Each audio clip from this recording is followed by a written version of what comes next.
Bem, agora vou falar um pouquinho sobre o jornalismo, assim, hoje, o jornalismo científico. Que o espaço para jornalismo científico nos grandes veículos de comunicação, hoje ele é totalmente exíguo, quase não existe mesmo, né? Aí você dirá, então não vamos incentivar ninguém a fazer jornalismo científico? Eu não acredito nisso, porque eu acho que os espaços, embora tenham se fechado na grande imprensa, e não é só para o jornalismo científico, é para quase todas as áreas, por causa da internet, certamente, eu acho que, pelo contrário, os espaços se ampliaram. Só que você tem espaços hoje que são espaços para públicos menores, públicos dirigidos, veículos especializados, né, TVs fechadas, instituições de pesquisa onde você pode trabalhar, não só como assessoria de imprensa, mas produzindo uma revista, produzindo um trabalho de vídeo, produzindo um programa de rádio, né? Há inúmeras atividades que um jornalista que se interessa por ciência pode desenvolver,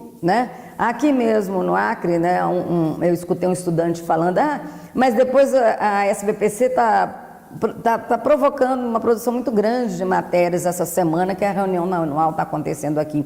E depois como é que vai ser, né? Bem, tem uma universidade aqui, uma universidade federal que está inaugurando um primeiro curso de doutorado, mas tem uma série de pessoas fazendo pesquisas, há estudos, não é? Quer dizer, então eu acho que se as pessoas, os jornalistas que se interessam por isso, conseguirem visualizar num espaço, vamos dizer, puxa, eu gosto muito de biologia, então vai procurar trabalhar em algum lugar ou algum veículo, por menor que seja, ou mais dirigido que seja, que se dedique à divulgação da biologia, né? E tentar se especializar nisso. O que é importante é ser bom no que faz. E eu acho que quem é bom no que faz sempre vai encontrar espaço. Em qualquer profissão, se você quer ser um jardineiro, vai ser um excelente jardineiro. Não vai ser um jardineiro vagabundo, porque se você estiver num lugar que só tenha 2 jardins, o melhor jardineiro é que vai cuidar dos 2 jardins. Não é o pior, não é o preguiçoso, não é aquele que não se dedica a estudar, não se dedica a entender, a aperfeiçoar o trabalho dele. Quer dizer, como em qualquer outra profissão, você tem que estar sempre se atualizando,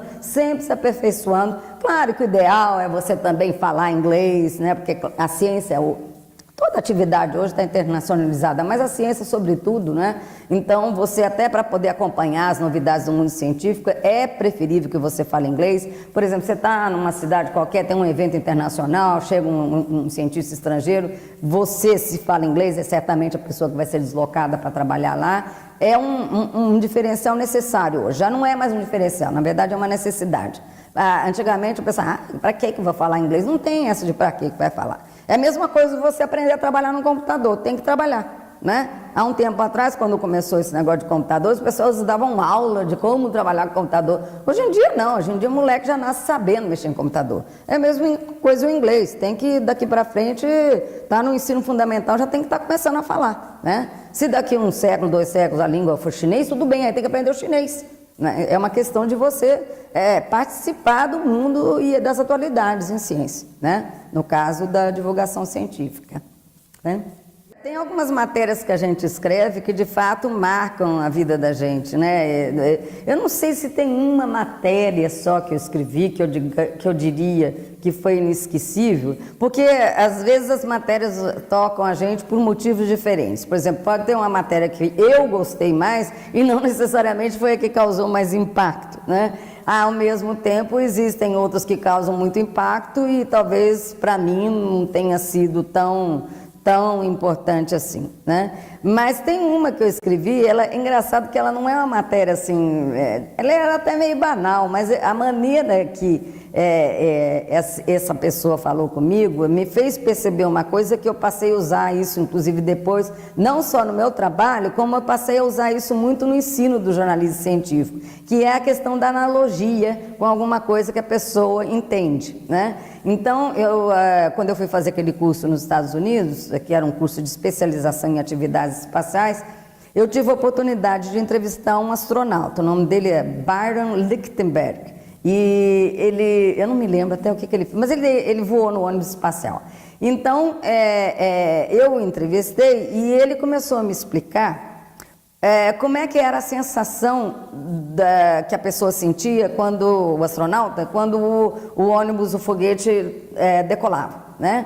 por causa daquela vibração toda. Aí ele explicou a questão dos fluidos, que papapá, e eu falei, mas como é que eu vou colocar isso no papel? E ele explicava, de uma maneira científica, técnica. Eu falei, não, mas me explica de um jeito que qualquer pessoa, mesmo seja uma criança, vai entender. Aí ele ficou meio quieto assim e falou, bem, a gente se sente como se estivesse dentro de um liquidificador. Eu falei, puxa, é isso. E aí, é engraçado que eu coloquei na matéria, a editora que ia dar o título, isso até saiu na Folha de São Paulo, e ela colocou isso no título. A gente se sente como se estivesse dentro de um liquidificador, disse o astronauta da NASA, né? E eu falei, nossa, é isso, as pessoas têm que entender dessa maneira, né? Elas têm que entender de uma maneira que tem uma identidade. Qualquer criança pode se imaginar dentro do liquidificador. Se ela põe uma colher lá dentro, começa a mexer com o liquidificador em movimento, ai, a colher começou a explodir e tal. Então, é claro que é uma coisa que é fácil de se entender, né? Agora, há outras matérias que eu fiz que foram, digamos assim, que me tocaram muito, muito mesmo, assim, né? E, por incrível que pareça, uma delas foi com o professor José Reis, né? Que eu estava trabalhando no INPE e a gente tinha uma revista mensal, que chamava-se Espacial. Essa revista tinha sempre uma entrevista de pergunta e resposta nas 2 primeiras páginas, né? E eu, então, uma vez entrevistei o professor José Reis, naquela época ele ainda estava bem, ele já não escrevia, não, escrevia ainda na Folha, mas ele já não saía de casa, porque nos últimos anos ele ficou muito recluso, mas ele atendia, recebia as pessoas e tudo mais, né? Então foi uma entrevista muito comovente, até eu guardei essa entrevista, né? E ele falou uma coisa que depois até essa frase dele foi usada no Núcleo José Reis da USP, acho que eles têm até essa frase na entrada. Eu não sei se ele falou essa frase para outras pessoas, mas ele falou para mim que como a ciência é muito bonita, que ela precisava ser mostrada às pessoas, né? E ele era uma pessoa assim, muito sensível, ele era um cientista também, era um biólogo, né? Quer dizer, uma pessoa que tanto participou da criação da BJC, da Associação Brasileira de Jornalismo Científico, como ele foi um dos fundadores da SBPC. Então, ele era um misto de jornalista e cientista, né?